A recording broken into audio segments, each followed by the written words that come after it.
Greetings, y'all! This week's theme is Set Out on a Heroic Quest. What does that mean to you? Quests and journeys can take on many forms. I'd like to share a few with you today. Hiking! Hiking is the activity of going for long walks, especially in the country or woods. Do you go hiking? According to the Indiana Department of Natural Resources, Indiana has more than 3,500 miles of public trails. Public trails in Indiana range from wide, flat, paved trails to winding, narrow, natural surface, single-track trails. No matter what type of trail you are on, you are likely to encounter others. All trail users deserve to have a safe and enjoyable experience, regardless of age, ability, or activity. Help them do so by doing the following. So, know and follow the rules. Stay on the marked trail and do not trespass. Follow all trail signs. Do not use trails that are closed or do not permit your user type. Be courteous. Travel in single file or take up no more than half the trail. Step off the trail when taking a break. Move at a safe and controlled speed. Be mindful of space and noise level. Keep children close by and teach them to be courteous to trail users.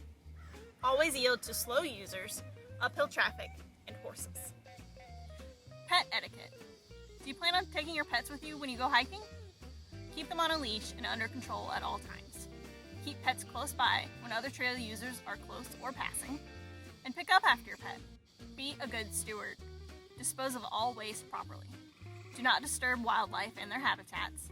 Respect all trail infrastructure and natural and cultural resources. And leave what you find for others to enjoy. Some final safety tips. Know before you go. Be prepared for weather, bugs, hunting seasons, etc.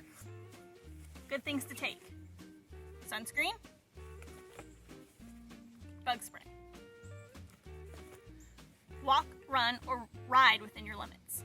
Use the buddy system whenever possible. And if you are going alone, make sure you tell others your plans. Wear applicable safety gear. And stay hydrated.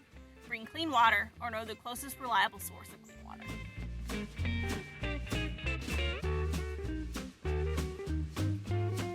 Geocaching began 20 years ago. First, a little GPS history. GPS stands for Global Positioning System, a utility that provides users with positioning, navigation, and timing services. In May of 2000, the U.S. government made GPS more responsive so that anyone could precisely pinpoint their location or the location of items left behind for later recovery. So back to geocaching. A computer consultant, Dave Ulmer, wanted to test the accuracy of GPS by hiding something in the woods. He called the idea the Great American GPS Stash Hunt and posted it in an internet GPS users group. The idea was simple. Hide a container out in the woods and note the coordinates with the GPS unit. His idea took off, and soon people from around the world were hiding their own stashes and posting the coordinates online.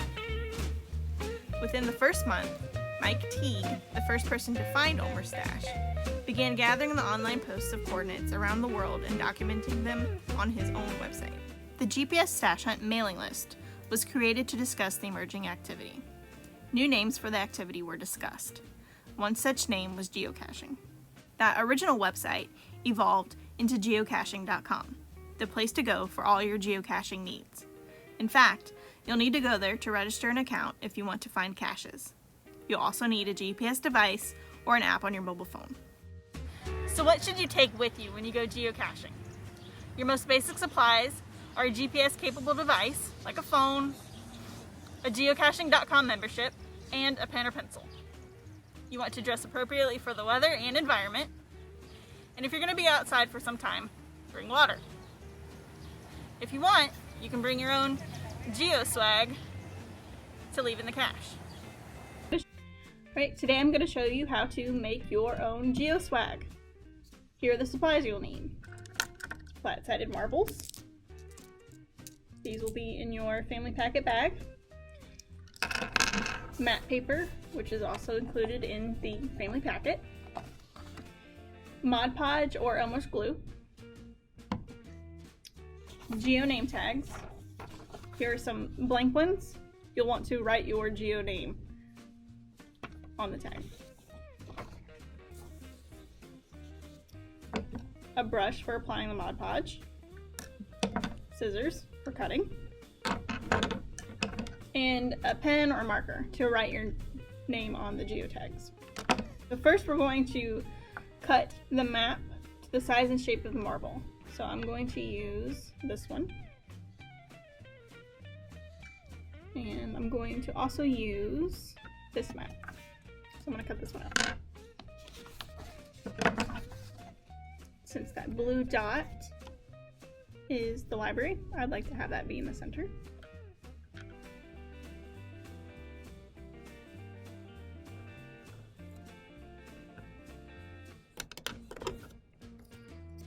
I'm going to cut inside the orange circle so it'll be small enough.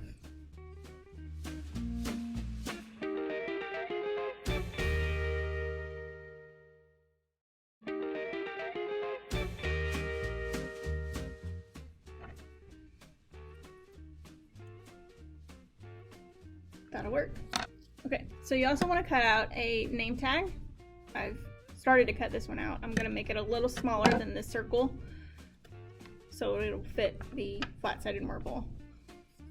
But before I do that, I'm going to go ahead and write my name as close to the center as possible.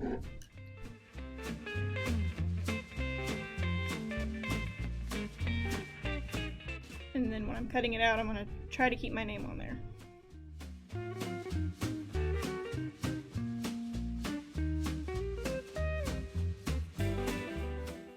If you know what your name's going to be and you feel like printing out your own name tags, you are absolutely welcome to do that. It would probably make it a little easier. All right, so now that these two are cut out, the next step is to glue the map piece to the back of the marble.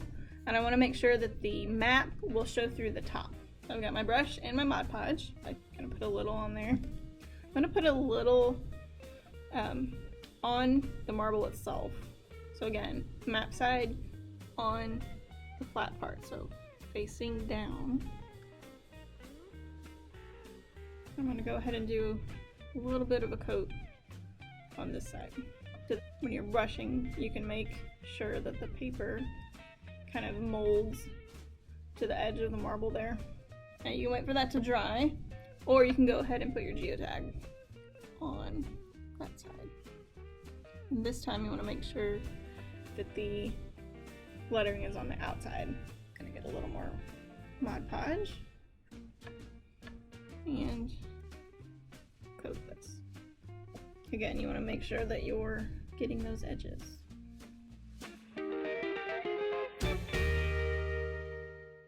Nothing fancy, but it does the trick. And then we just wait for it to dry. So you want to make sure that you've got the wet side up.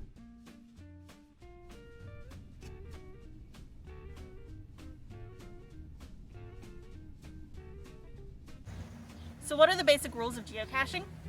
If you take something from the geocache or cache, leave something of equal or greater value. I'm going to leave my Geoswag. You want to write about your find in the cache logbook. This is the geocache. Here's the logbook.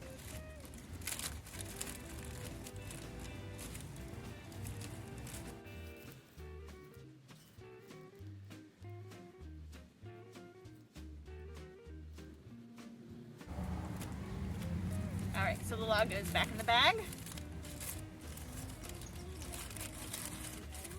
along with my Geoswag.